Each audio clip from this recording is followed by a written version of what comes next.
listen to our lecturer, please. Fine, sir. Yeah. Hello. Okay, sir. So what will happen is I will mute every other person now and allow you only to unmute yourself, sir.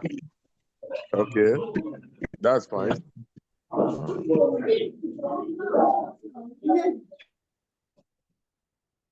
So, sir, you can All right. you can unmute yourself, sir.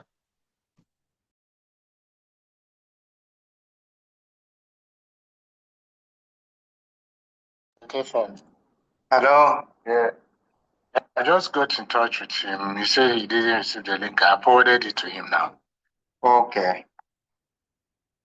I'm surprised because Atongo forwarded it to everybody. Yeah, I'm surprised too. Yeah, it's possible he didn't check.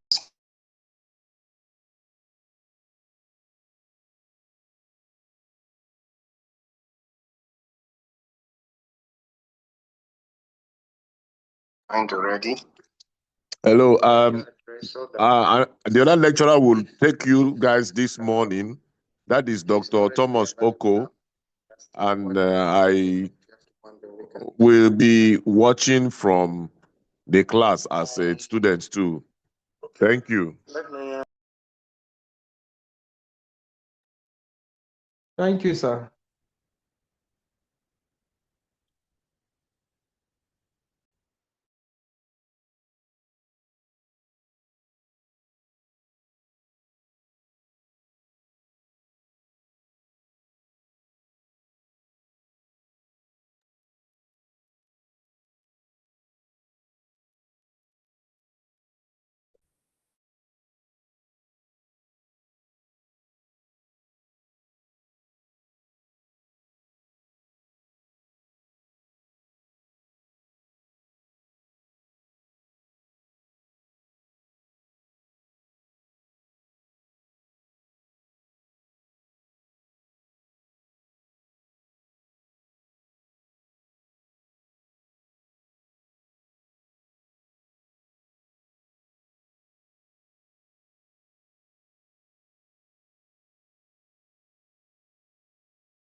Okay, sorry, the lecture have not commenced. Sorry.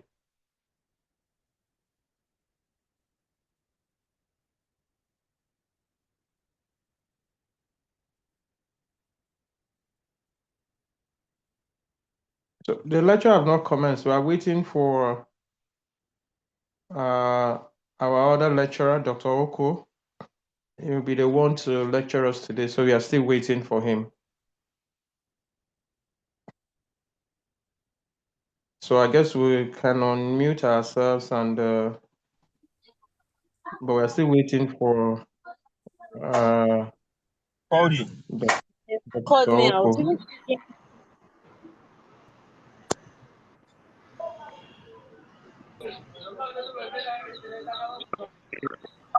Colleague,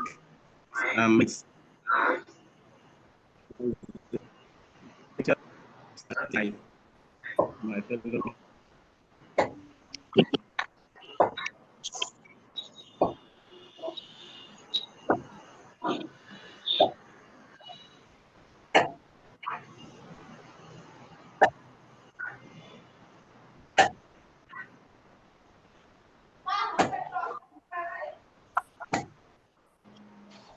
And we said that these lectures are recorded and attendance. Hello, good morning, class. Good morning. Morning. Yeah, these lectures are recorded and our attendance are taken from here. And I could see that some persons have not yet renamed their devices. I can see a user, and I think there was another Zoom user earlier. Please find a way to rename your Zoom to carry your official name, since that will be, these lectures are recorded for attendance, even for attendance purposes. Please. Oh, madam, go over man, I hit him.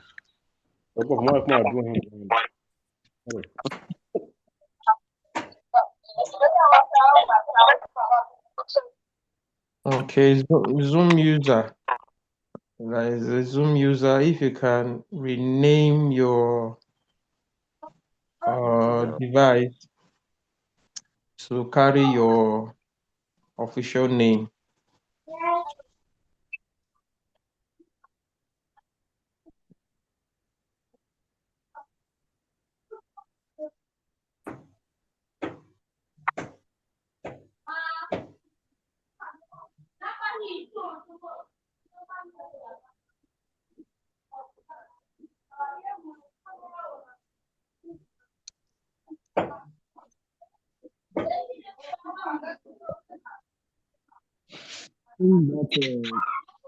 Master Zoom, I think is so particularly maybe is the technical team. No, not necessarily Wow.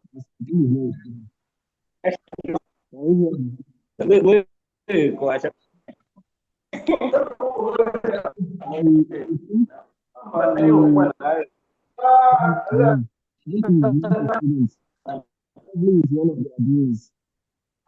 And the problem is the host is the main technical team. So I don't think he needs to be known.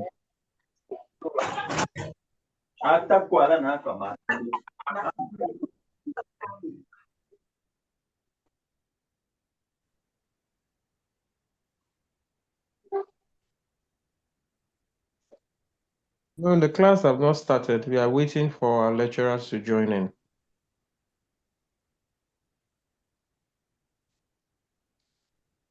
This timing. Not enjoying the timing at all. It's very fun.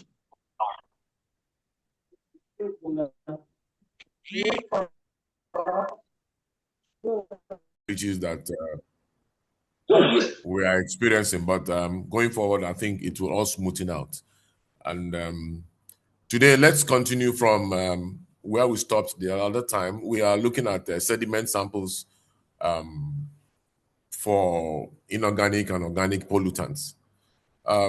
This is primarily the fourth component of the environment that we are considering. Recall that we started from the air, we came down to water, and we did soil. And today we are looking at sediments. And the whole process of analysis of sediments hinges on the fact that some of the pollutants that we have come into the environment find their way into crevices and underlyings that are not directly exposed to us. Like in the water bodies, you have sediments that are below the water environment, and in fact that the objective behind this is that at the end of it, we'll all be able to understand the impact of sediments as an environmental pollution indicator, the extent to which it affects the vulnerability of the environment.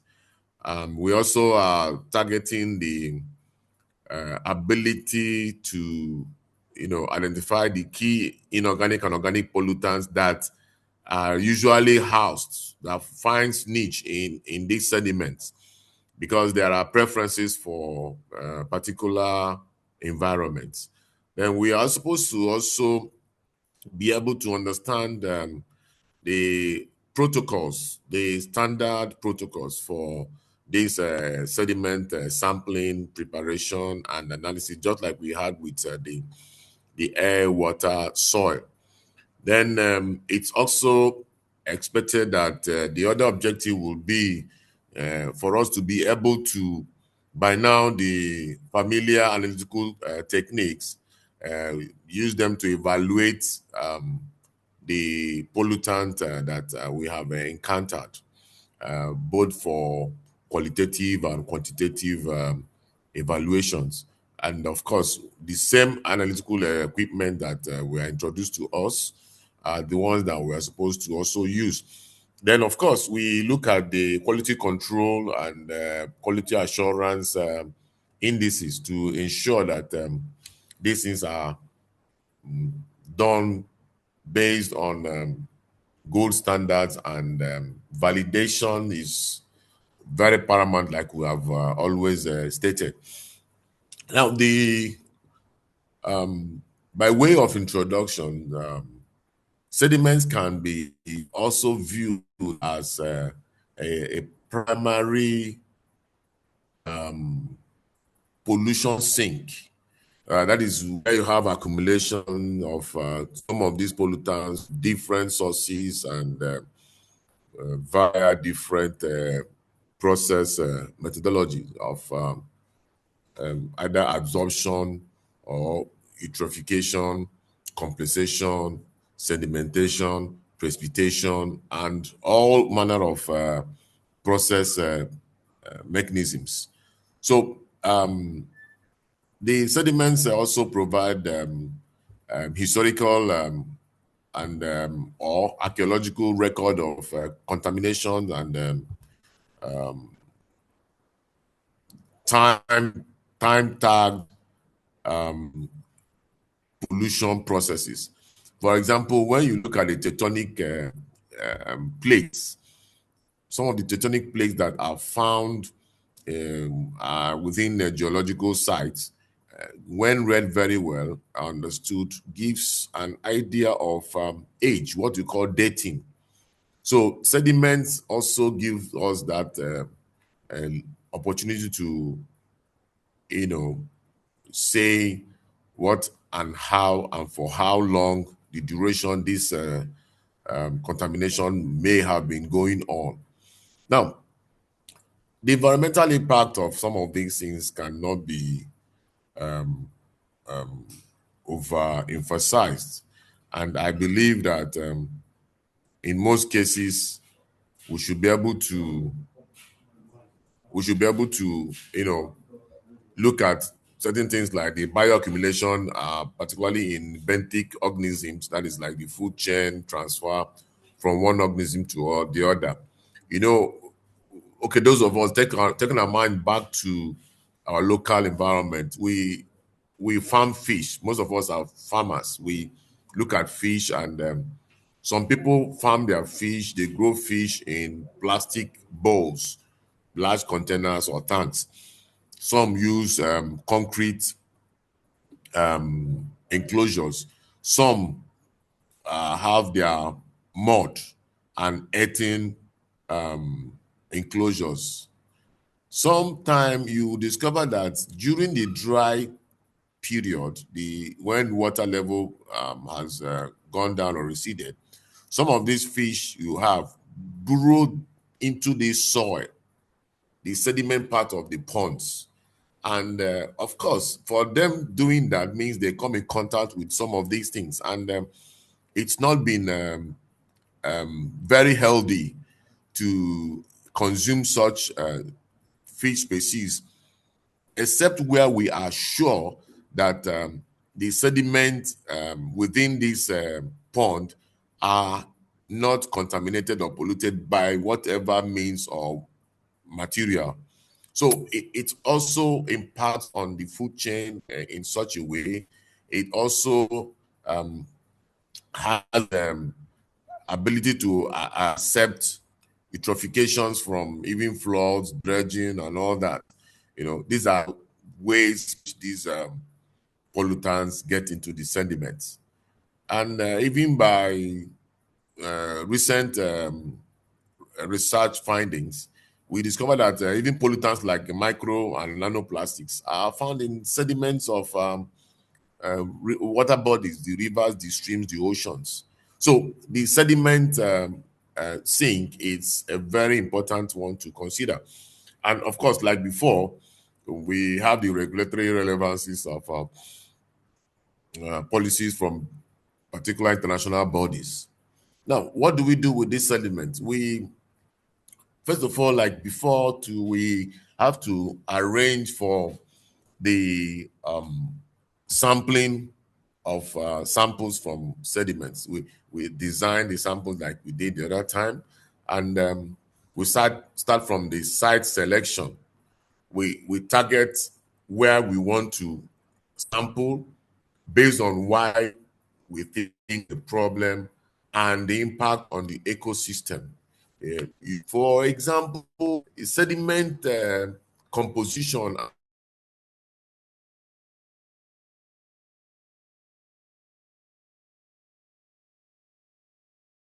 around a very densely populated environment may be of parts. For example, hospitals that are close to industrial sites, that are close to even like I mentioned the other day, abattoirs, may be of a particular interest because the water flow takes away part of this problem, but you can take this to the bank that some of the pollutants we are talking about must have sunk and deposited and settled within the sediment of the water body around there. And of course, you imagine the traffic there that was somebody, for example, wades into the river body and sort of distorts or disturbs the calm deposits. Of course, raising them into the water, reintroducing them into the water body and redispersing them where we think that they have settled in. No. So it becomes important that we select our sites and we target contamination hotspots where we have certain concerns. Like I mentioned, there's also the harbor, and we also have to include reference sites, baseline comparison. There must be a sort of control. There must be a baseline, something you say, oh, this is within the same region, but doesn't have such influence or impact by certain factors or agents. So we select our site and then we go and decide on the sampling method to adopt. The grab sample method we mentioned before, the Van V, the Peterson, the surface sediments are collected between depths of 0 to 15 centimeters. These are just like, if you recall, I told us about the depth to which you are supposed to collect your water samples, even while dipping your hands into the water. You don't just collect from the surface. For sediments, that is the same thing. You collect from depths of from 0 to 15. 10 to 15 is acceptable, actually. Now, that is for grab samplers when you want to carry out the grab sampling. For core sample, that is where we have the box or gravity approach. Vertical profiling takes effect. And that vertical profiling tends to align with impact over time. That is a historical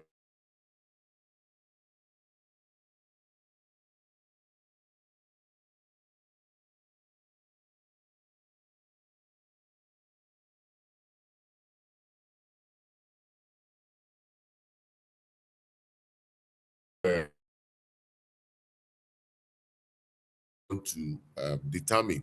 For example, places where a particular activity had been taking place for a long time or a sustained period of time.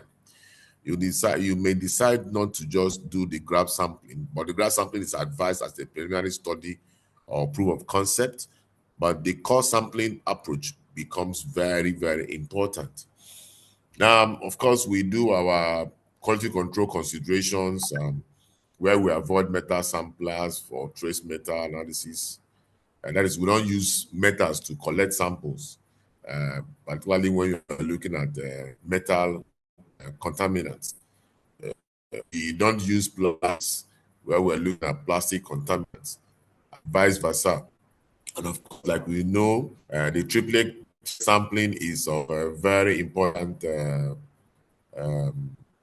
practice so as to be very close to the precision that is required and the reproducibility that is also required. Now, looking at the process of handling the samples when after we've collected them, we have that for storage, organic pollutants need to be stored at temperatures from 0 to minus 20 degrees centigrade and in amber colored glass jars. Amber color because the effect of UV from the light initiates degradation process activities within particular samples that are collected from these sediments. Recall also that sediments are less hidden. They are not exposed like the air, the water, and the soil. And consequently, any pollutant or contaminant that is found within must be accustomed to a very limited light rays or sources. So as soon as you pick these samples and you expose them to light, particularly the one that has the UV radiations, there is the tendency for degradation to start taking place. That's initiated. Now, that's for organic pollutants. For the inorganic pollutants, they are stored or preserved at temperatures of, say, 4 degrees centigrade, from 0 to 4 degrees centigrade, and in acid washed containers. The acid washing is to ensure that there is no residual oil, no residual base, and it is pollutant free. Then, based on the nature of the pollutant you are looking at, there is need to have a homogenized or uniform particle size for this. And that is we undertake homogenization, and using a sieve, we tend to have standard particle size of less than 63 microns as their fraction for fine grained analysis. And then freeze drying is of essence, particularly for organic analysis. Freeze drying is a process where materials are subjected to a lockup, while at the same time, water molecules are extracted from them.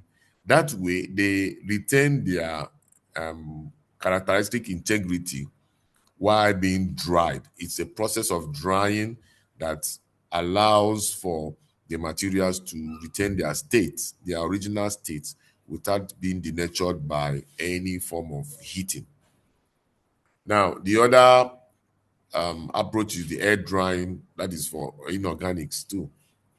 Now, we go back to the what we have done before, the analysis of inorganic pollutants.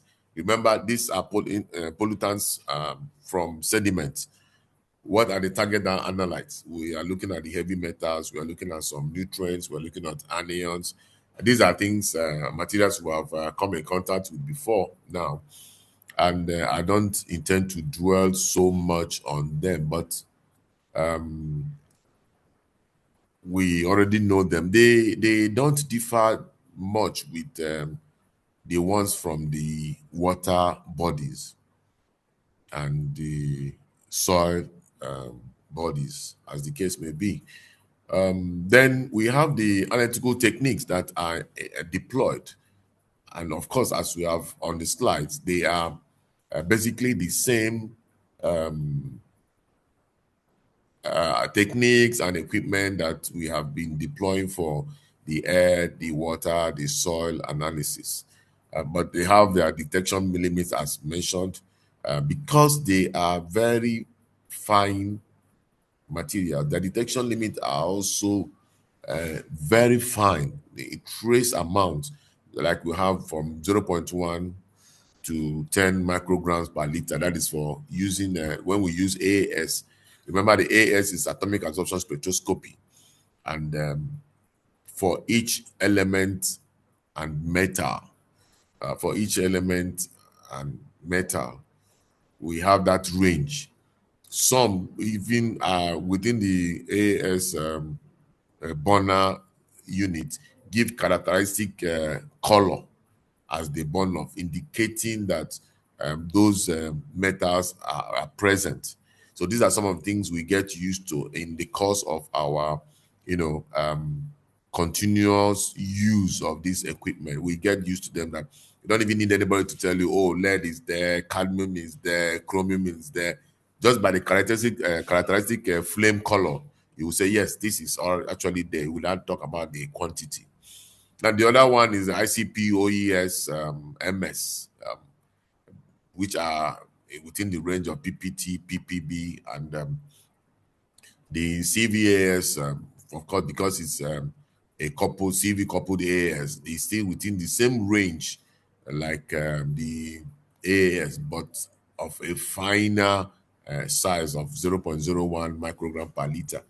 Why this is necessary to point out here is that we don't go into analysis with a mindset that all of them will come within the same quantity or quantification. When it comes they have different detection limits, and these are things that we must bring to bear when it comes to data analysis, identification analysis, and interpretation. The other thing to consider here is the speciation and bioavailability. For us to be able to, get through to this analytes, there is the need to carry out separation or extraction of these materials from their let me say original environment, though that's not the original environment because they came from some place and got stuck in the sediment. But whatever it is, that's the original environment as regards to our activity. So we have the sequential extraction where uh, we adapt the Tessia protocol, and this process primarily categorizes the metals or fractionates the metals into exchangeable, reducible, oxidizable, or residual phases. Now, when you do sequential extraction, primarily it involves the use of different solvents or sorbates on a particular sample. For example, you want to extract from a particular sample, analyze that may have varying polarity. You may decide to start with, for example, this typical example I'm giving now, you may decide to start with the non-polar solvents and end up with the very highly polar solvents. The non-polar solvents that we can handle very easily without much exposure to hazard are one, the N-hexane, which we know, and then the PET ether. The N-hexane has a temperature range of between 70, 76, 78 to 80 degrees, while the PET ether has three grades. The PET ether has a 40 to 60 boiling temperature range. It has another one that is 60 to 80 boiling temperature range, and the third grade that is between the 80 to 120 boiling temperature range. It depends on the analyte you are interested in. You may decide to use N-hexane, of a particular boiling temperature first, which is non-polar, to extract from that particular sample. After that, you expose the sample to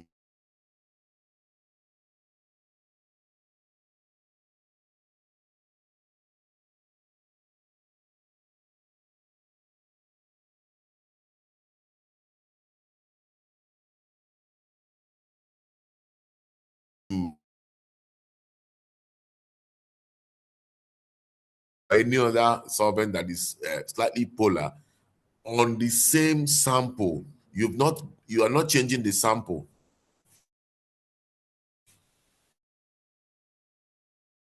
You started with non-polar, you are getting to that, you will still expose it for residual solvents to evaporate, and you introduce a very polar material or highly polar solvent such as methanol on the same sample. That is what is known as sequential extraction. And this sequential extraction ensures that whatever analyte or pollutant that is contained in this single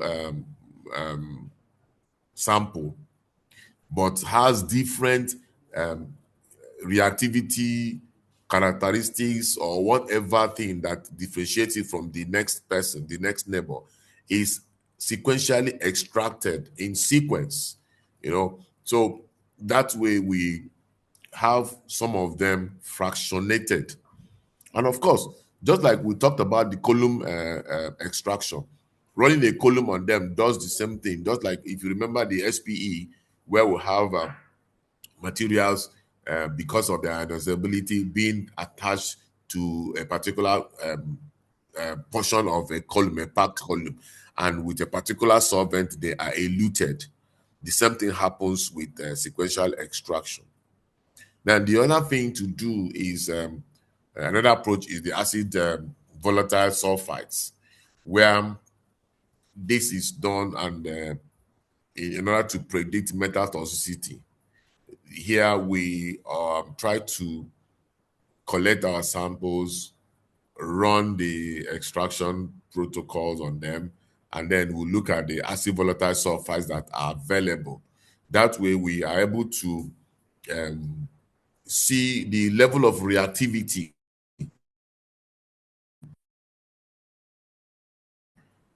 between the analytes of oxidative nature, its characteristic oxidative nature. That way you'll be able to predict the level of metal toxicity. For those that are very reactive, the level of toxicity is range high.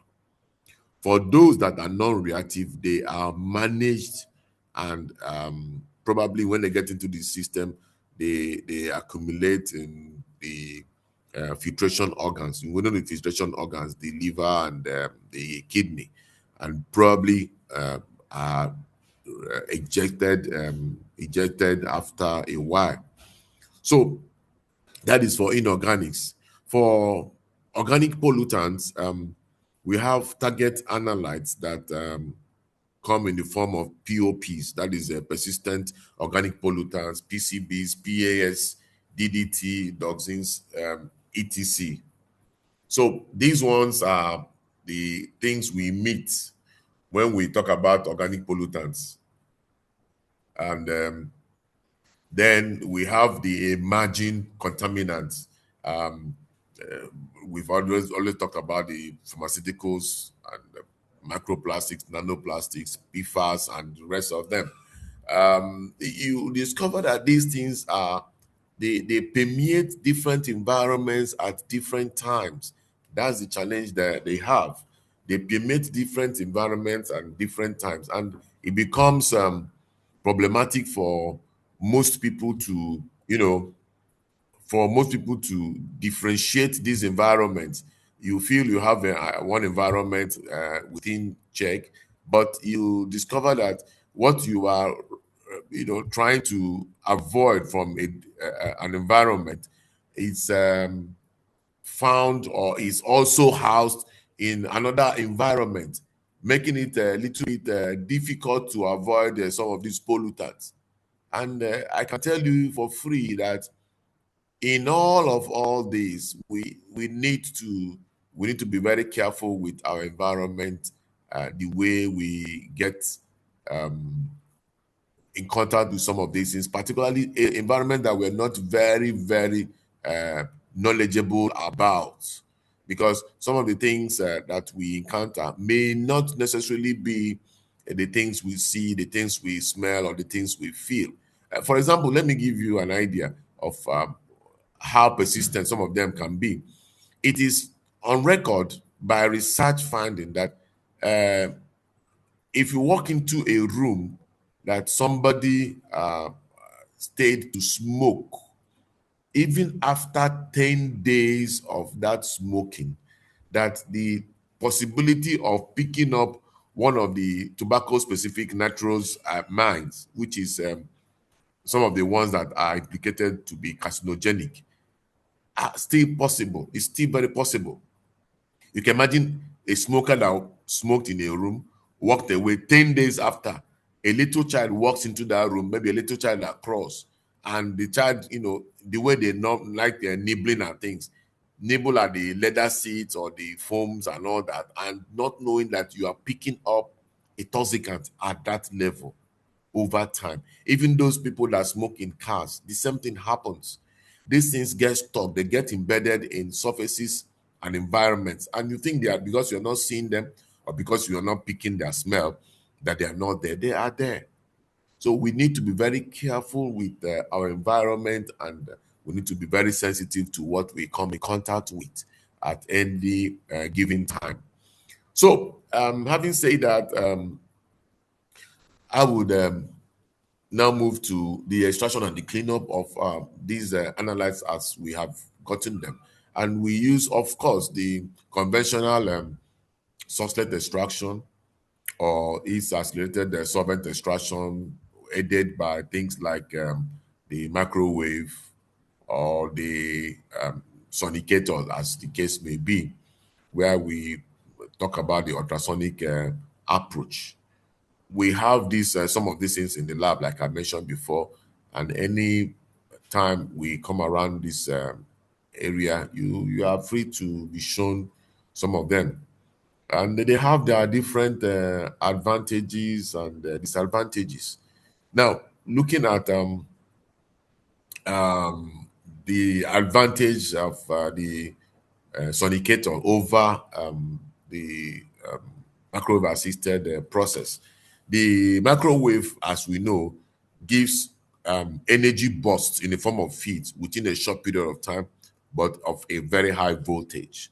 While the ultrasonic gives energy bursts not as heat, but as a sound medium, though it heats up over time, but not as fast as the microwave system.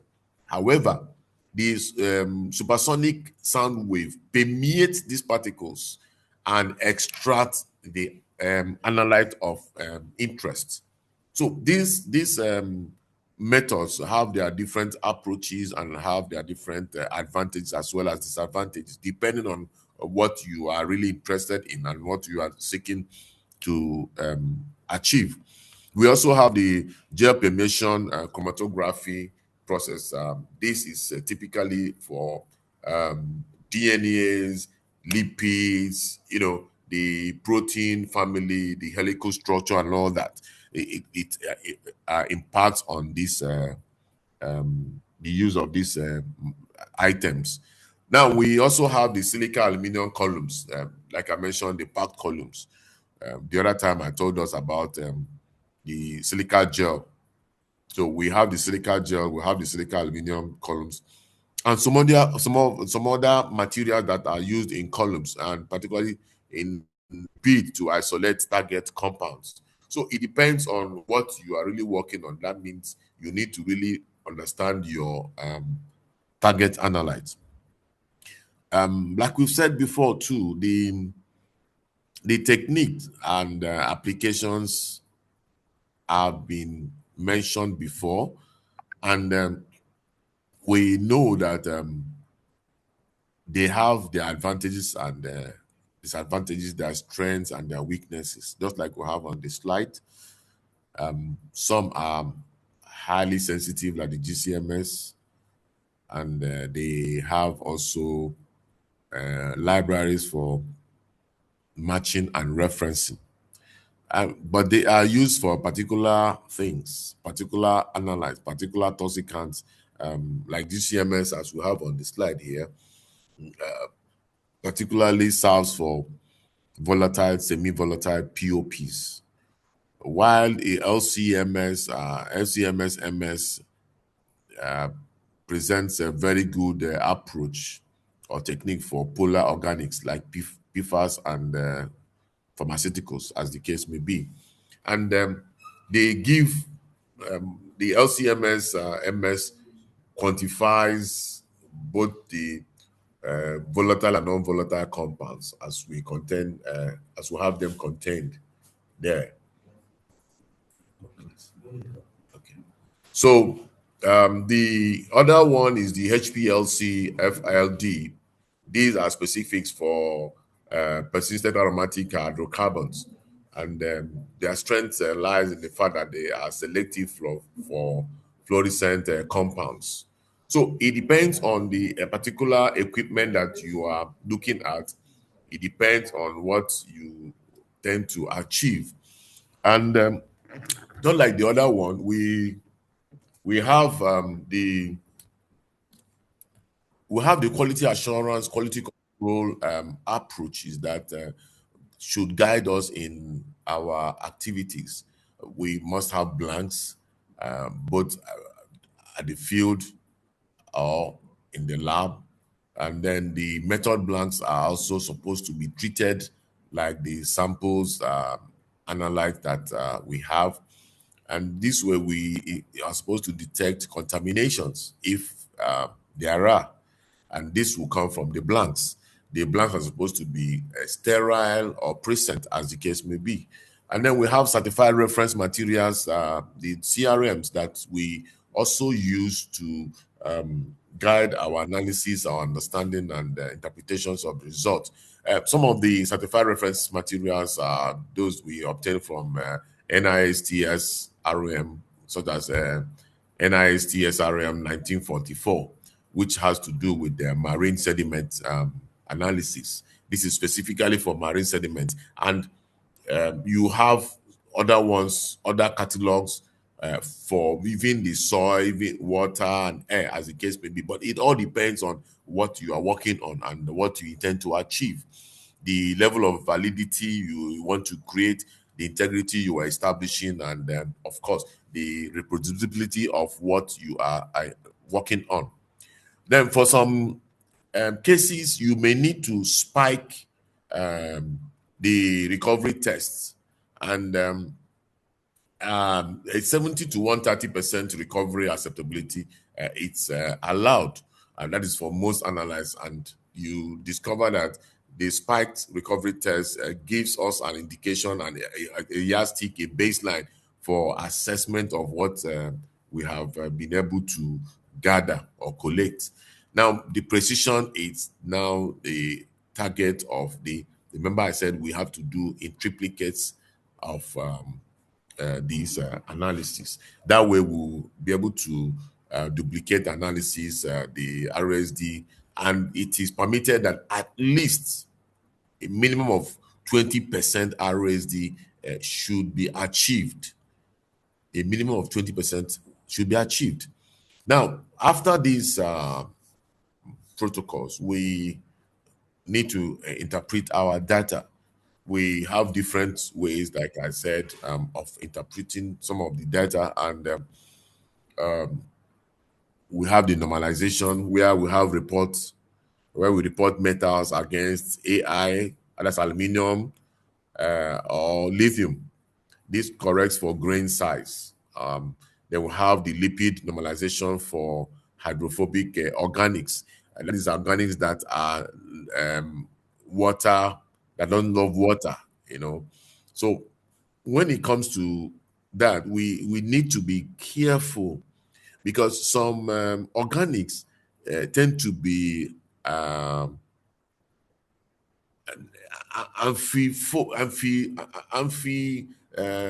in nature, both loving both hydro and the oil, and you need to be very careful with them. For some of them, they appear as what we call micelles. Micelles have two opposing or two countering ends.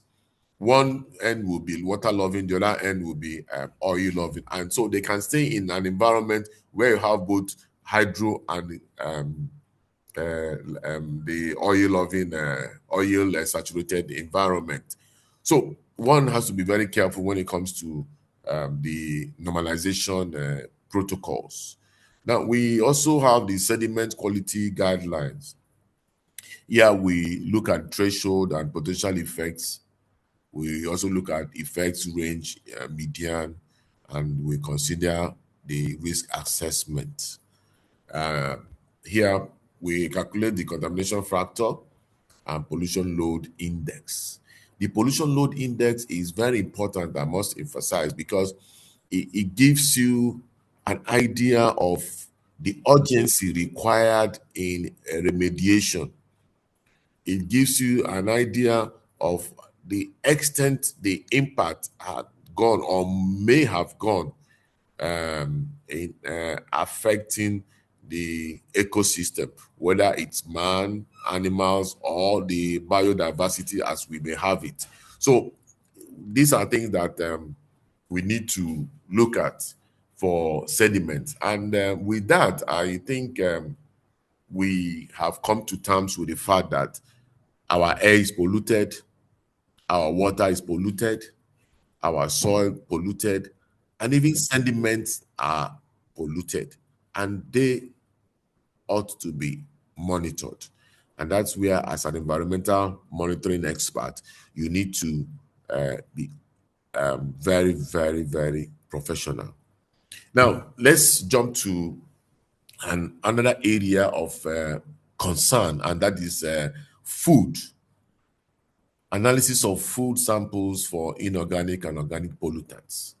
Of course, all of us know food, all of us eat food, all of us enjoy it a lot.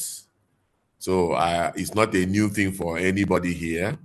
And I believe with time, I wouldn't scare you with what I'm going to say, but there are realities on ground, and we must recognize the fact that these realities on ground are definitely things that we need to KIV. What I mean by KIV is we keep them in view. While keeping them in view, you are careful of your activities around them. So what is the essence of studying what we are studying today? Looking at it, we expect that part of the objectives for this is that at the end of this lecture, we'll be able to, I'm looking at the learning objectives right now, we'll be able to, identify key inorganic and organic pollutants in food linked to environmental contamination. We should be able to explain sample preparation techniques for diverse food matrices. And we should be able to compare analytical methods for pollutant detection. Compare analytical methods for pollutant detection. And the objective is that we should be able to evaluate challenges in food pollutant analysis. For example, the matrix effect, low concentrations, and all that. For example, there is this thing about cassava. Let me just bring it up here. Cassava, they say, contains cyanide, but most people don't know that some of the pre-treatments that is given to cassava removes the cyanide completely. Cyanide is volatilized at temperatures from 50 degrees upwards, and it becomes more or less no longer available as a toxicant. But however, where you don't volatilize, maybe by applying heat, fermentation also takes care of that. So it depends on the food, it depends on the handling and processing and preparation as the case may be. So it's also expected as an objective that at the end of this course that we will be able to discuss regulatory frameworks that that presents policy guidelines for the monitoring of these materials. Now, why do we need to monitor pollutants in food? First of all, there are environmental concerns concerning our food. This is something we take in. So we have these environmental health measures that pollutants enter the food chain via the air, water, soil, and even packaging. It's not just air, water, soil. We've just seen sediment. And I mentioned to us the example of fish, this pond, eating pond fish farming, where some of the fish um, they burrow into the soil, the sediment of the pond, particularly during the drying season or dry season, as the case may be. And of course, they come in contact with some of the pollutants, if there are, within the pond area. And of course, they should be, because while the water was still there, there were influx of materials or things, from every different angle. So we are also supposed to monitor our pollutants in food, the pollutants in food, because of bioaccumulation and biomagnification. Heavy metals are found in most of the food that we eat.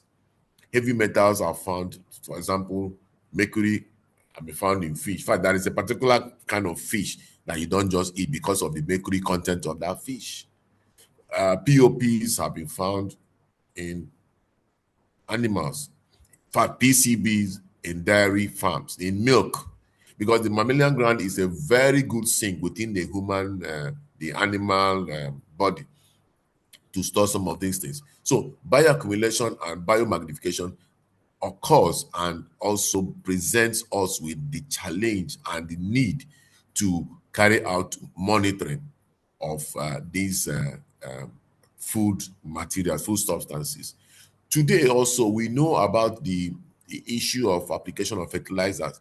Application of fertilizers have moved from the um, direct application of solids to the soil to broadcasting, and now we have what we call the foliar applications, where you spray on the leaves and at times on the crops itself. So there is a tendency that residual pesticides can also be found in the food that we eat. The residual pesticides can also be found in the leaves. They can be found in the root system, and these things they accumulate and they biomagnify, making it very important for us to be able to do this monitoring and certification of the food materials that we eat. Now, all of this brings to bear the human health risk involved in food intake or injection. And of course, we encounter things like the carcinogenicity of some of these things, like the PAS, arsenic, and the rest of them. We look at the neurotoxicity, where lead, magnesium, and surprisingly, some phytochemicals in some plants are implicated in some of these endocrine disruptions and neurotoxicity issues. And not just that, they are naturally built up in the system. I know of a particular datura, the datura species, that can cause a lot of endocrine disruption and neurotoxicity to humans. And it's a very, very common plant found around all of us. So in some cases, you need to identify some of these phytochemicals and know exactly where they are found, which plant they are contained in high doses in, and a way of also avoiding them. It will also, the monitoring also helps us to, understand the need for controlled pesticide dosage, controlled fertilizer dosage. Fertilizer is good, but when it is in excess, its impact is devastating, can be devastating. Like you have excess of nitrogen in the system, you have excess of potassium, you have excess of phosphates in the system. So the other aspect is the global significance of all these that we have been talking about. We know today, and it is increasing, that 25% of global disease linked to environmental factors. That is for sure. In fact, this percentage is a very, very conservative percentage figure.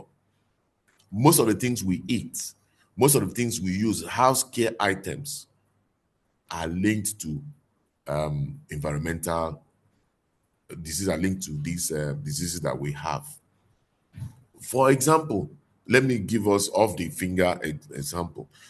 Somebody who uses house care, self-care products like the roll-on, the antiperspirants that we use every day, because of the things that are used as preservatives, because of things that are used as the antiperspirant ingredient, the active ingredient, these things have a tendency of getting into our system, into our main system, the blood system, because they cover the pores. That is how they protect us from sweating, and that's how they protect us from smell. They cover the pores and they permeate into our system. When the sweat comes, the sweat dissolves them and carries them into our system. What happens? They get into our blood system, they get into our endocrine, they become endocrine disruptors, they form neurotoxicity agents, they become, so to say, carcinogenic materials in the system.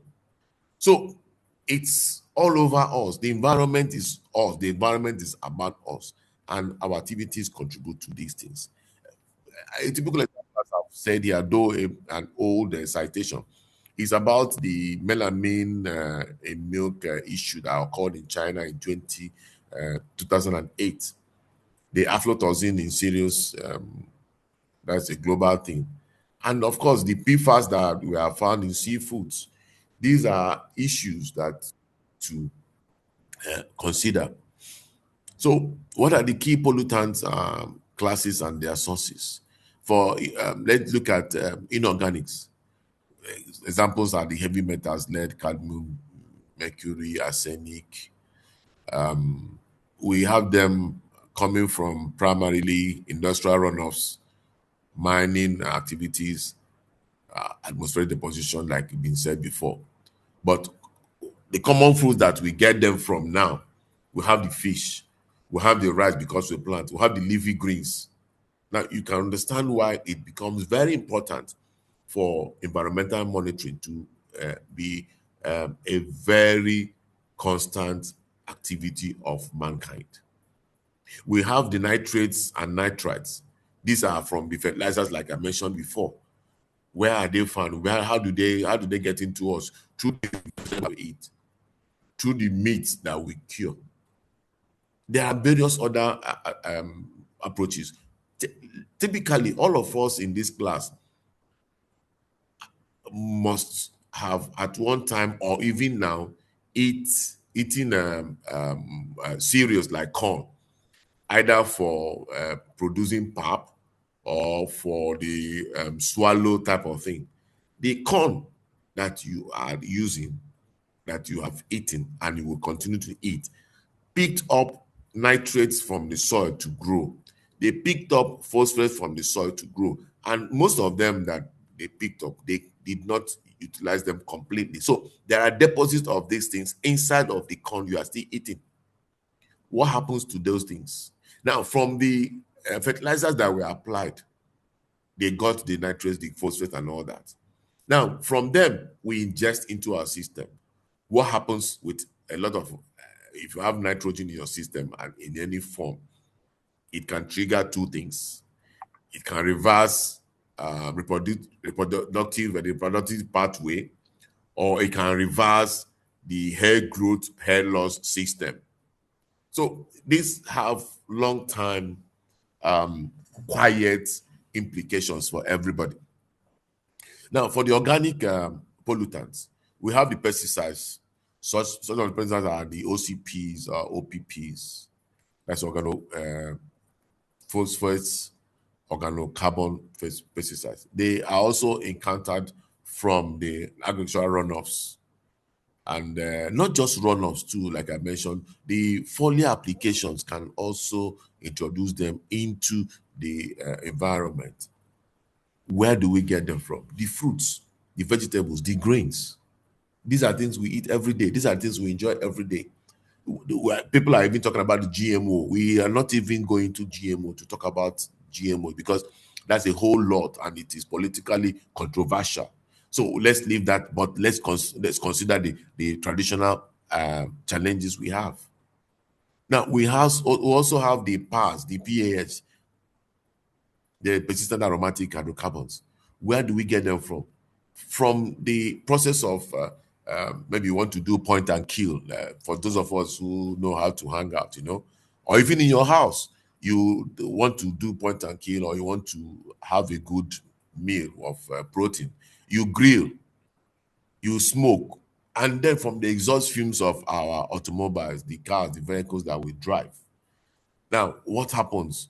We get them from smoked meats. We get them from grilled foods. We get them from even standing by the roadsides while the vehicular movement is taking place. So you see, all around us, the environment is challenged. All around us, we are exposed. And that is why it becomes very important. Now we have the PCBs, dioxins. Where do we get them from? From industrial waste, incineration, and I must bring to our notice that most of the things we practice, even in very delicate environments such as the hospitals, are very high risk activities. I don't think we have within us here a very good incinerator that is being used in the hospitals. I mean, it's not just having one. The other time, people were making, we were talking about, the incinerator that was introduced to the teaching hospital here. One out of how many? But you have how many hospitals around here? And every day they have wastes disposed, waste burnt, waste unmanaged. Where do they go to? They go into the environment, unmanaged, crude, with the tendency to do what? Contaminate the environment. Some of these waste, like the PCBs and the dioxins, are found in dairy, fish, meat.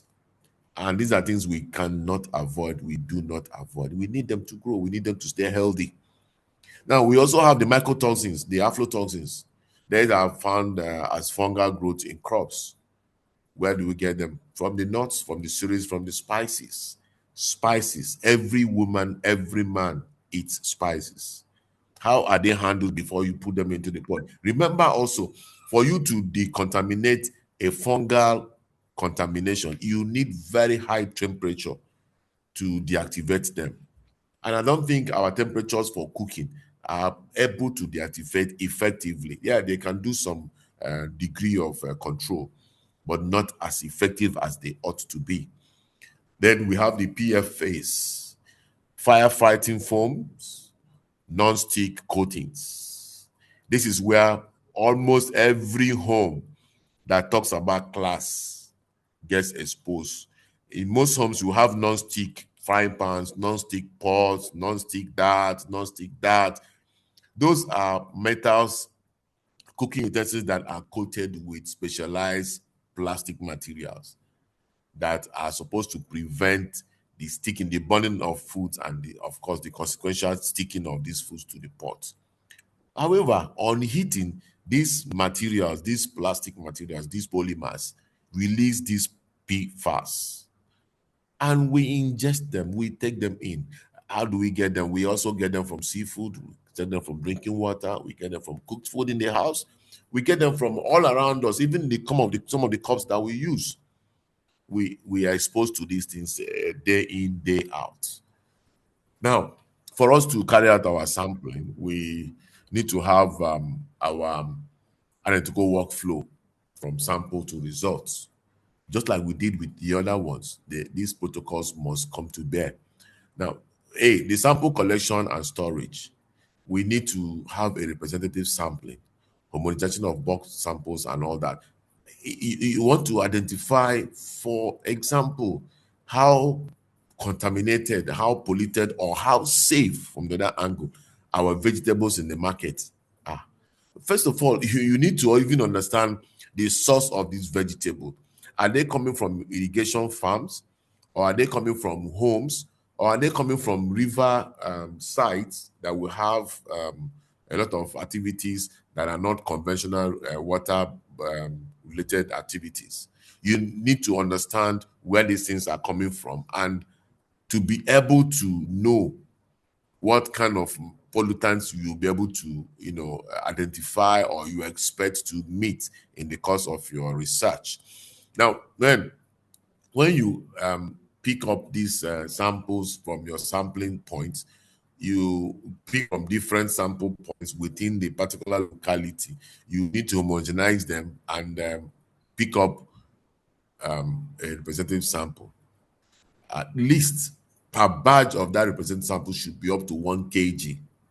And it's known that during extraction of particular materials of concern from plant materials, you don't get more than 1% of what you are looking for. For example, essential oil from this material. So the other makeup happens to be part of it happens to be this, and other things like the cellulose, the hemicellulose, the lignin, and the rest of them.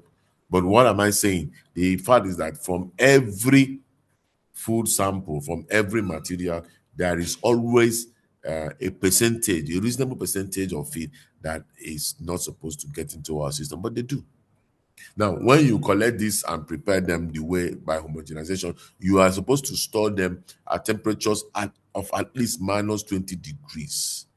That is for organics. And then we use acids like HNO3 for preservation. Remember, I mentioned that yesterday during our class, for metals to prevent absorption of pollutants, contaminants that are not originally from the sample.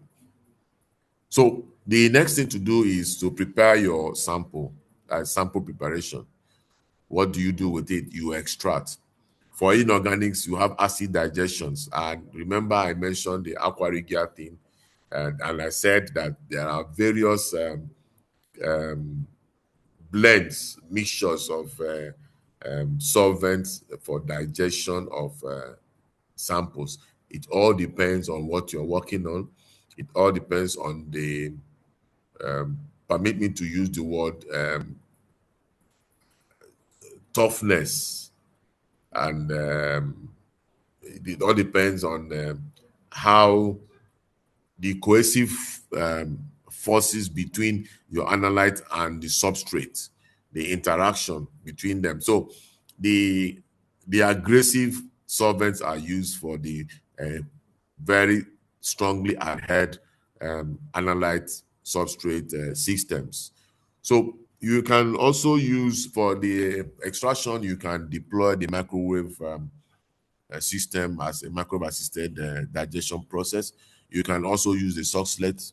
You can as well use the cold maceration or hot maceration approach, depending on the sensitivity to heat of your target analyte.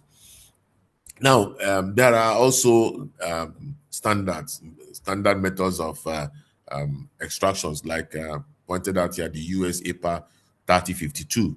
That is one out of many. I just put it there for us to, know that we have such things going on. Now, for the organics, we have the solvent extraction. This we came across yesterday, and particularly for pesticides in materials, you do a solvent extraction and you do a solvent extraction, depending on what you want to do. Remember, I mentioned that for solvent extraction, you look at the miscibility of the two solvents and the ability of the analyte or the target extract to be absorbed or dissolved in each of these solvents. Now, you also deploy the SPE, particularly for PFAS and the hormones in liquids. Not just the hormones, or generally the the helical structure of the proteins also creates a challenge and requires special attentions when it comes to separations. So these are areas where you need to introduce one or two of these things. Then, like I said, the sorting extraction is there, where you look at the lipophilic compounds, e.g., the PCBs in fats and the rest of them. Yeah. So, depending for the substrate, also you can do sequential extraction using the substrate. You can do that too. That is an addendum to substrate extraction technique. And finally, you after the initial crude extraction, you need to do a follow-up cleanup, and that you do using things like the GPC, and here you remove lipids for GC analysis, and you do the DSPE, which is the dispersive SPE, to remove things like sugars, acids, and some other polar organic materials. Now, techniques also revolves around what we have mentioned before, the use of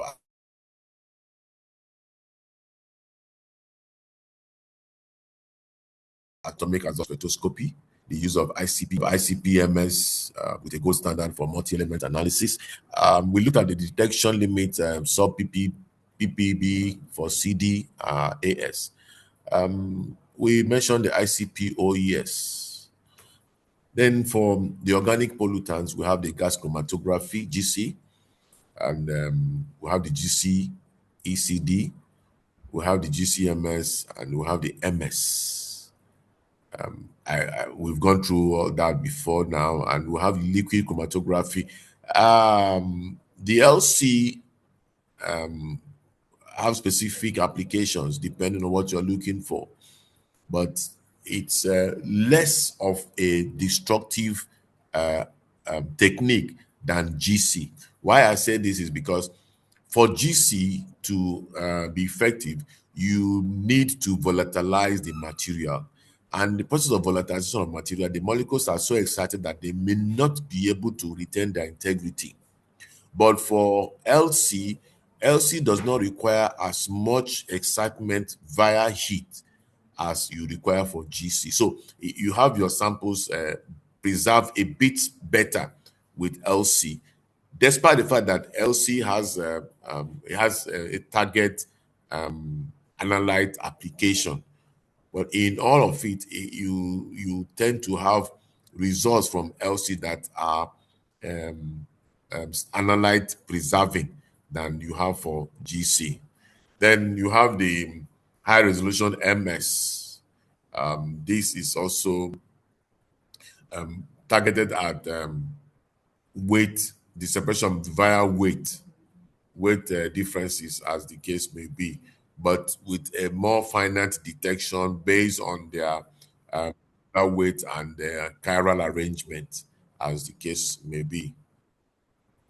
As always, we go to the quality control and quality assurance, where we have brands, we have the certified reference materials, we have the LOD, and these are just limits, detection limits that must be met. I mentioned detection limits before, and at least I pointed out one or two for some of the techniques that we deploy. These are gold standards that we need to, adapt. Then we have, in all of these, there are challenges. We have challenges in the course of doing these analysis and activities.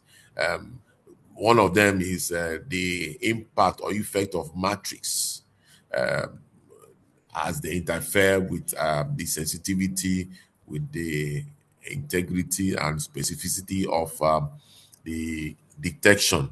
Where you have multiple or dual matrix system where you have co-extractives, particularly in fatty foods, you find that there is a suppression even in the MS ionization detection. So in this case, what happens is we use a matrix matched calibration. So the matrix matched calibration helps us to identify a particular matrix as unique entity for that analysis. You use what looks like it, that's in normal balance, what looks like it to standardize what it is. Now, we also have the speciation, like mentioned before, where you have things like the arsenic, arsenite 3 and arsenic 5 toxicity levels. So for us to be able to do that, these are different states of oxidations of arsenic, the arsenic analyte. We require special equipment, and the only current way of doing that is to couple equipment and techniques like that of HPLC, ICPC, MS coupling. That way, we go down to the very sensitive oxidative nature of the analyte, like the arsenic, as we have it. Then the other challenge that we encounter in the course of this monitoring activity is cost. These equipment are expensive, and they are expensive to the point that you cannot have them duplicated even in universities, at least so within the West African region as we speak. And even in Africa, as the case may be, it's about very few universities that can talk about having one or two in a particular sport. So it becomes a problem. For instance, like posted here, you have ICP MS coupled with HRMS instrumentation for about $200,000 more. And this has this limiting impact on lab accessibility. You may discover that you have just one of this equipment in the whole of Africa. And of course, they would guard it jealously, and they would limit the flow of traffic for its use, thereby making it nearly impossible for such equipment to be deployed for very detailed analysis. Then we have these regulatory frameworks that guide and try to help us validate what we have done, like the Codex Alimentarius, which is an international food standard that gives us limits like each maximum 0.2 milligram per kg of cadmium in rice. This is just one of them. There are many of those standards, gold standards, calculations that have been done over time, and research-backed policies. We also have the EU Commission, where you have the regulation EC, like the EC number 81/20, that was from 2006. This sets contaminant limits too. We have the US FDA, which is the Food Safety Modernization Act, the FSMA, which mandates preventive controls. Preventive controls. We don't need to wait for things to have happened before they are taken into high priority lists. Summarily, I want us to understand that and accept the fact that sediment analysis is critical for holistic environmental monitoring. It integrates historical pollution records and ecological risk. Rigorous sampling, advanced analytical techniques, and robust QA, QC helps us maintain reliable data for regulatory action and ecosystem protection. And at this point, I want to invite, we just have a few minutes. I want to invite us for a discussion. I have some questions there, which I know you must have seen, discussed, and since you have this slide since yesterday, ask yourself and give me this response. Why is it Why is speciation crucial in heavy metal analysis? How does sediment grain size affect pollutant concentration? How can you compare the advantages of GCMS and LCMS? Oh, I partially answered this though. Okay, it's all right, it's fine. LCMS, GCMS, MS for organic pollutant analysis. And while we're looking at that, I want to have responses from us with respect to these three challenges I have made.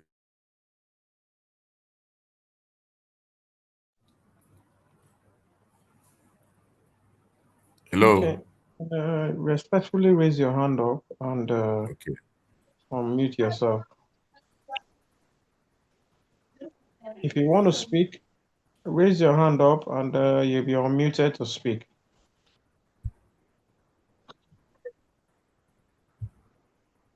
Hi, where am I stopping?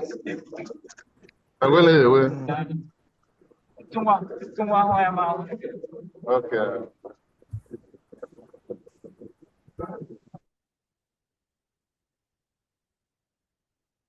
Okay, raise your hand up if you want to speak, and I will invite you to unmute yourself.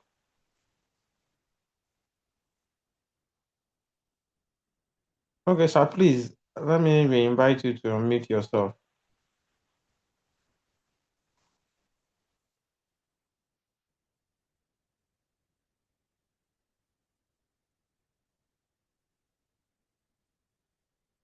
Sir, please unmute yourself. All right. Yeah. Yes, sir. So I'm waiting for the responses. Okay, there is a hand up. Okay. Igil Louisa. I will invite him now to. Igil, you can unmute yourself and speak. Okay, good morning, sir. Good morning. Good morning, my mates. Okay, I want to talk about you asked why speciation is crucial for heavy metal analysis. Yes. So I think one of the important reason why speciation is crucial in heavy metal analysis is because it helps us determine the metal's toxicity. That is how toxic that metal is. That's number one. And then it also helps to determine the bioavailability of the metal. That is how mobile it can move from, that is within the food chain. It also helps in mobility and environmental impact. Okay. Yes. Are you done? Yes, sir. Okay, that's good. Do you have any addition to what he has just said before I respond?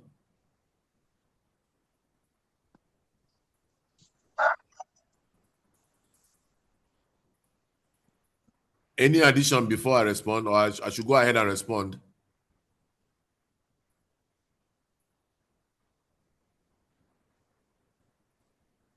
Okay, sir, there are hands up. Let them speak so that you can Yes, now yes. respond. Allow them to speak before I respond. Wisin Ogbole, I'll be inviting you next to speak, to unmute and speak. Wisin Ogbole, over to you, sir. All right, thank you. Good morning, sir. Good morning. I want to thank you for the lecture. It's actually been very instructive. For the fact that you brought the lecture home for us to understand from our own point of view is very critical. And if I may, sir, I would like you to simplify the rest of your lectures this way because we don't even need to read before we will pass this exam. Chief Sir, Wike. let me add to the speciation thing. Okay. Toxicants get embedded in our environment even long after they Yeah. are released. Yes. So speciation helps to extract these materials from their original environments. So Good. from all of that, the picking of the toxicants from surfaces and all of that, you talked about tobacco-induced toxicants and all of that, how they can be picked by children. So this speciation, it can really help when it comes to extracting these materials from. You talked about this environment not being original, though, because they are not the primary when it comes to the provenance. But for the fact that it's the place we are going to extract them from directly, we are using this let's just say, as the original environment. So that is how speciation can really be expedient in this aspect. Okay. Yeah. All right, Okay. thank you. Thank you. Thank you very much. Thank you. Any other person? Exercise. Louis, please, Gigi, Mr. Gigi, off your mic. Okay. Okay. Sorry. Usman Philip Tengwa.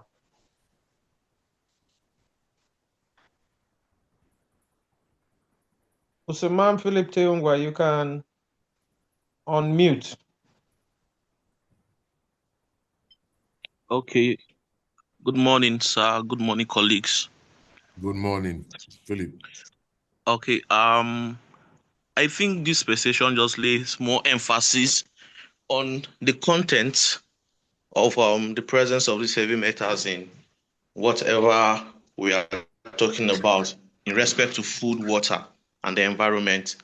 I know there are stipulated limits to which one can consume, and once you take or you consume or come in contact with these heavy metals above the stipulated limits, they cause danger to us. So I think with speciation, it will help control and help look at the aspect of its presence, that's heavy metal presence in our system.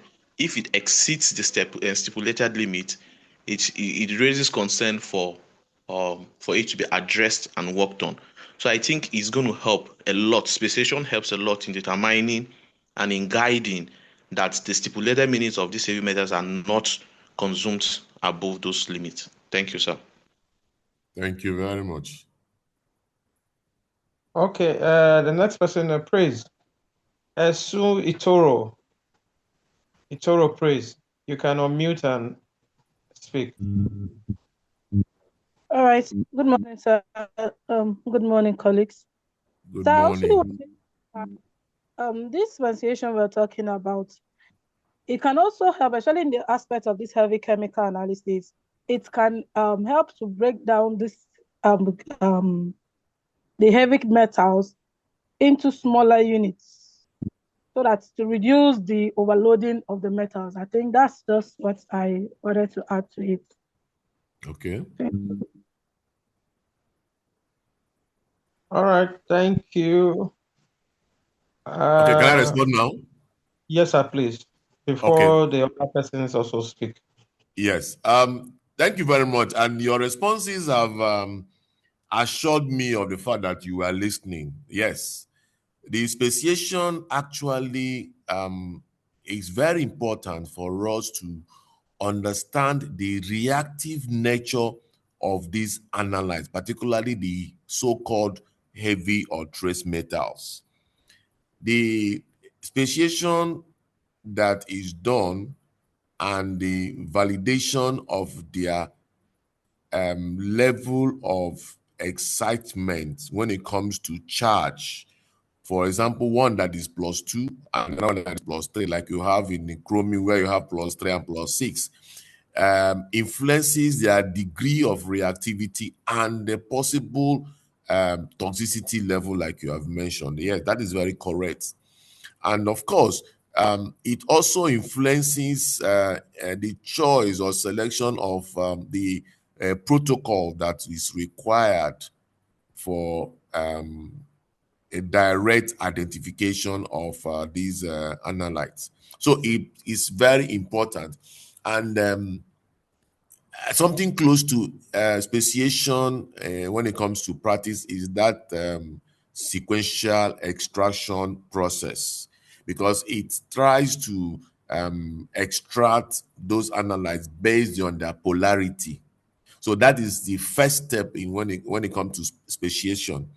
And then once it starts that way, you are able to go further to use the column to minutely, finely separate them into their charge states or states of charge. You have the +2, +3. For those of us who are good in the chemistry of the sciences, some the the charged particles becomes more reactive. They become ionized. Ionization takes place, and some of them are not ionized. They are docile, they are calm, and you can easily handle them. Yeah, the session does all that for us, and it's a very good one. Thank you for your responses. I appreciate your responses, and I pray that we'll continue giving such listening ear. So the second question, the second concern there is we have it that how does sediment grain size affect pollutant concentration? How does sediment grain size affect pollutant concentration? I need help here.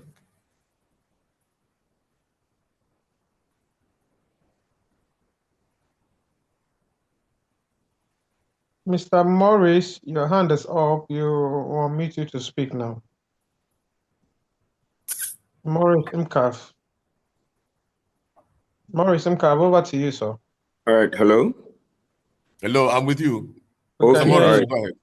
All right. Thank you, and lecturer. Thank you, colleagues. I just feel why sediment grain size affects pollutant concentration is a practical example is, say you take sandy soil, this sharp sand they use in construction, and then you take another portion of loamy or clay soil. You discover that if we use water now as a pollutant, if you pass it through that sandy soil, you discover almost everything just washes or passes through it. But if you use the clay or the loamy soil, now it takes more time and even more water to pass through that same volume of sand. So the bigger the grain size, the less the tendencies are for them to harbor or accommodate these pollutants. But the finer the soil, or the finer the soil type, the higher chances there are that those pollutants will be retained within that particular. So I think that's just a practical illustration I have on that. Thank you. Okay, thank you very much. Any more help? You are helping us, so you're helping the class. Please help us.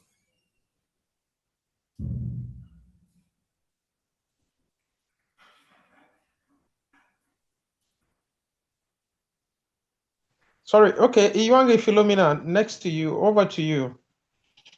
I will mute you to speak now.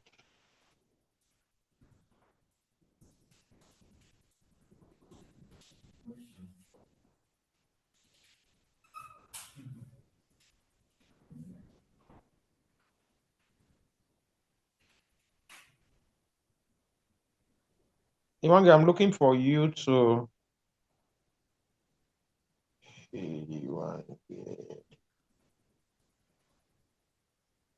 Iwange, sorry, instead of raising your hand up,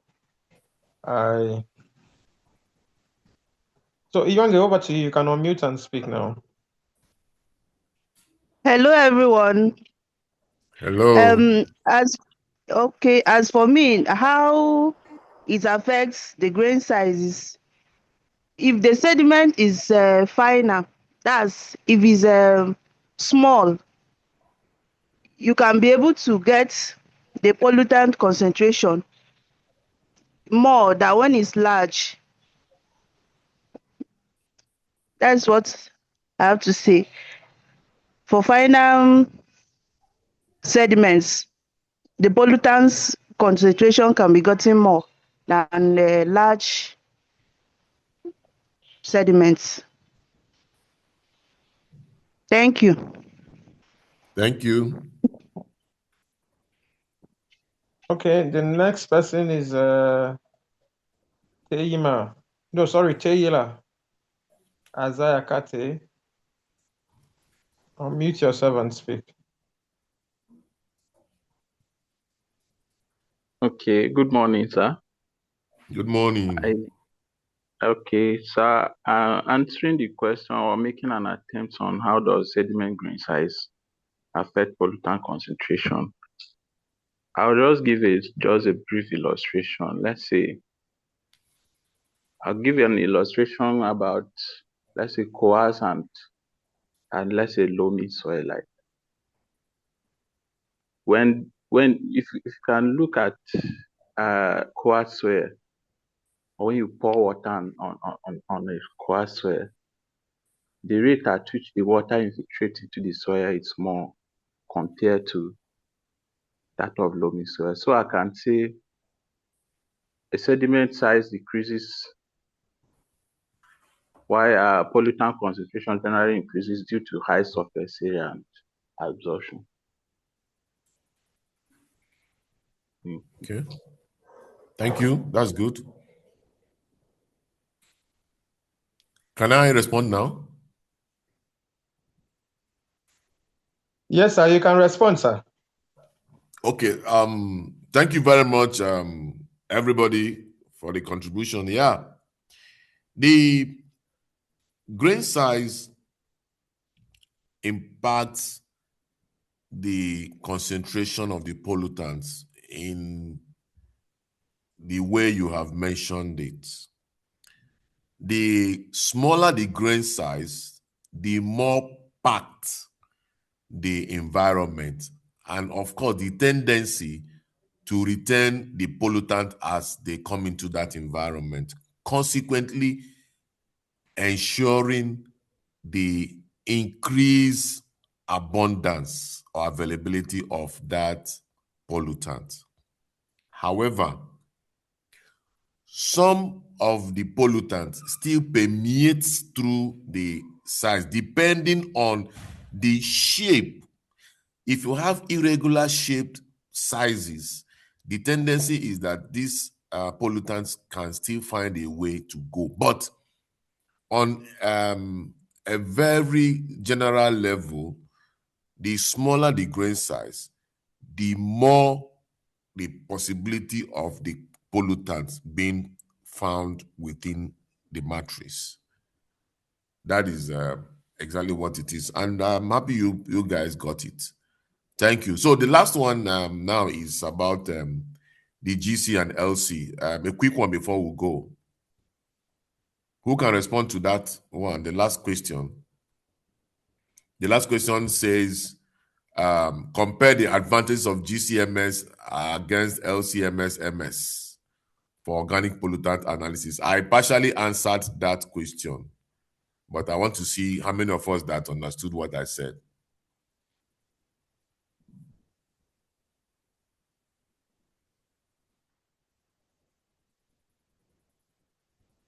Any assistance? Okay, I can see Ajoko. Okay. Ajoko Philemon, your hand is up. Unmute yourself and speak, sir. Ajoko Philemon, over to you, sir.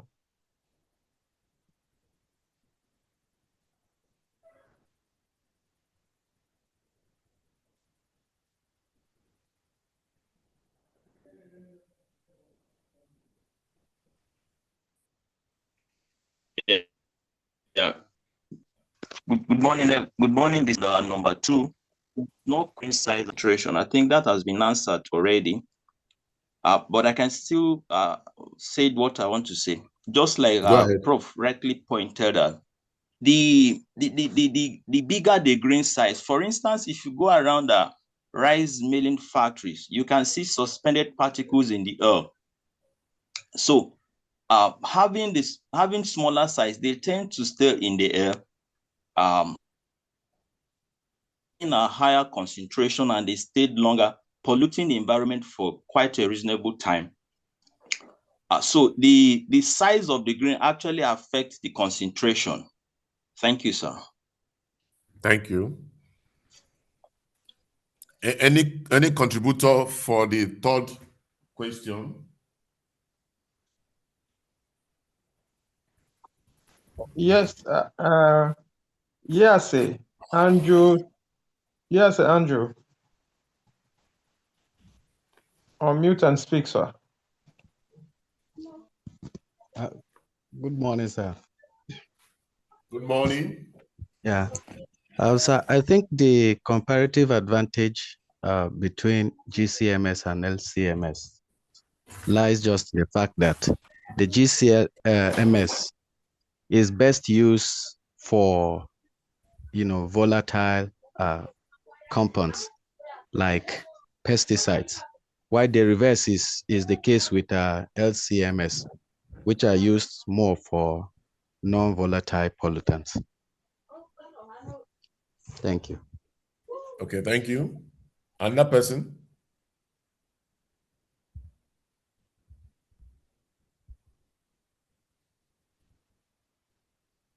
Another person? Should I go on and respond? Go on and respond, because every other hand that is up here has spoken before. Okay. Yes, Thank you very much. Yeah, I understand what you said, but your emphasis was just on the nature of analyte, which is not really the thing. An analyte can be solid, it can be liquid, it can be gaseous. The thing there is that because of the input of temperature that is required for the analysis to take place, you discover that for gaseous materials, they may be subjected to temperatures that may distort their structural integrity, and for them to be able to volatilize into the chamber to be analyzed. Whereas for the LCMS-MS, you don't need much of the temperature for the fluid to flow through the analysis chamber, thereby ensuring that their integrity structurally is preserved. So more of a tendency to distort properties, characteristics, chemical, physical properties lies with the GCMS approach more than with the LCMS technique. So you tend to be more comfortable with the LCMS than the GCMS. However, they both give you good and valid results. I hope this adds more to the knowledge that we have. Thank you. On this note, I would once again apologize for the slight delay due to technical glitch that we had in the morning. But at the same time, I appreciate your patience, your understanding, and your very attentive approach to these interactions. And we look forward to our afternoon session and believing that there won't be glitches anymore. Thank you and enjoy your break. Thank you very much, sir. Thank you, sir. Thank you. Go ahead. Somebody wants to say something. Thank you, Hello, sir. sir. Thank you, sir. We Hello, look forward to sir. seeing you afternoon. Hello, Thank you, sir. Doc. Hello. Hello, good morning, Hello, sir. Doc. I have an Yes. observation. Thank Okay, you. go ahead, please. Hello, sir. Hello, go ahead. We are I can hear listening. you. We are Go listening. ahead, sir. Okay. Thank you very much for the wonderful lecture.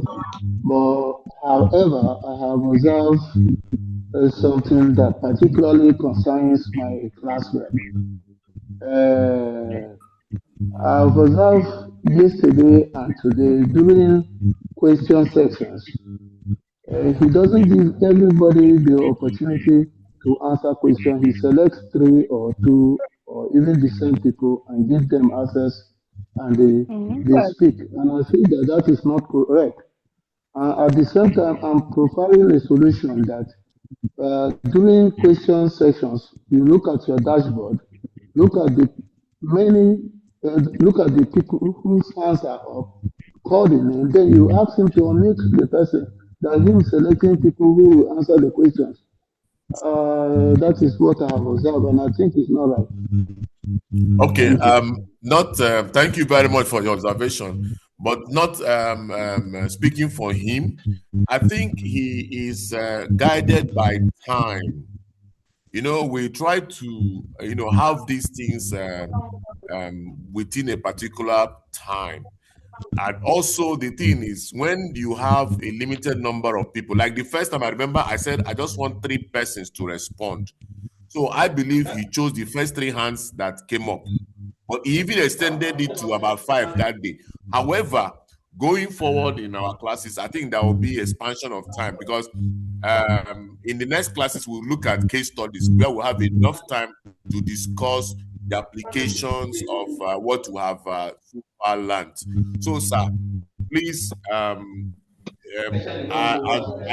align with us, and the next session, you will have enough time for discussions and times. But it was not done in prejudice, I can assure you. Yes, It was I working understand. time. So I understand all that. Why I brought this up is that you were still asking that any other person. Yes. You were asking. I heard you. So at that Yes. point, he would have given more access, but he said no. You No, but can go on. yes, I noticed even that he gave somebody access, the person didn't even come up. Then These there things was that another somebody might person. give you access and you'll not be able to, come up. Prof, to add to what you have Patience. said, Yes. to add to what you have said, he should also note that we are working with network. Exactly. And so maybe at his end, he may not see the particular person he's talking about, but he may see some other persons. So I wish to appreciate the My lecture so class much. rep. And I'm not. I want to Please, let me I want to express note myself. something here. My class rep. Are Can I you with say me? something? I'm with you. I'm not with you. Hello, sir. Hello. Please, some of us are coming from diverse I fields, don't and some know, of these Mr. terminologies we are not too aware of them. So you will bear with us and take it into cognizance. Like I'm Yeah. coming from mathematics, and to be very sincere, in as much as you are so detailed in your lectures, sometimes it seems to me like you are speaking Latin. So yeah, Don't so worry, we'll break it down further. yeah, thank you very much, sir. We'll break it down further. Don't worry. Thank you. Thank you.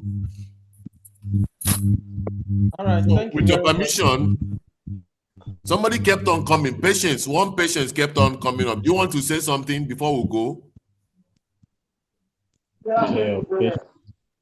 There's one patient that kept on coming. I don't know whether is it to She's showing sign in or herself. something. Eh?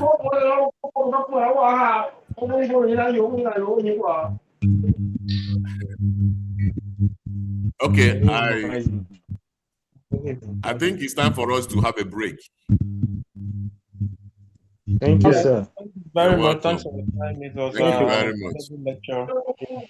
We added to our body of knowledge. You're Well welcome. appreciated. Thank you very much. Your lecture is really impacting. Thank you very much. We thank God. That's why could also help us to drop the material, please. The material has been dropped since yesterday now. Oh. In our email, I have not seen it. Ask them. There On is the a group, student, the whatever, material has whatever. been dropped on the The group. material will be there with you. And if you have any questions, direct it to student group. Gigi. Okay. This topic is really a very practical one. Right.